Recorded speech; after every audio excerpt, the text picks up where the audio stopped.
الحمدللہ رب العالمین الصلاة والسلام علی رسولہ الکریم اما بعد فاعوذ باللہ من الشیطان الرجیم بسم اللہ الرحمن الرحیم۔ حضور نبی کریم صلی اللہ علیہ وآلہ وسلم کا فرمان علی شان ہے، آپ نے فرمایا جس کے اخلاق اچھے اس کے اعمال اچھے، اور جس کے اخلاق برے اس کے اعمال برے۔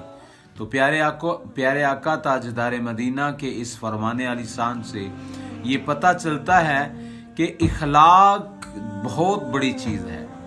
اللہ تعالیٰ نے اپنے پیارے محبوب صلی اللہ علیہ وسلم کے اخلاق کا بڑا تذکرہ کیا، بڑی اس کا ذکر کیا، فرمایا خلق العظیم، میرے محبوب کا اخلاق عظیم ہے۔ تو ہمیں چاہیے کہ ہم سب مسلمان اچھے اخلاق سے بولیں، اچھے محبت سے بولیں، کیونکہ اسلام محبت ہے۔ اللہ تعالیٰ کو محبت آئی، اللہ نے محمد مصطفیٰ بنائے صلی اللہ علیہ وسلم۔ تو اسلام پورے کا پورا محبت ہے، احترام ہے، محبت ہے۔ اللہ تعالیٰ مجھے اور آپ کو عمل کی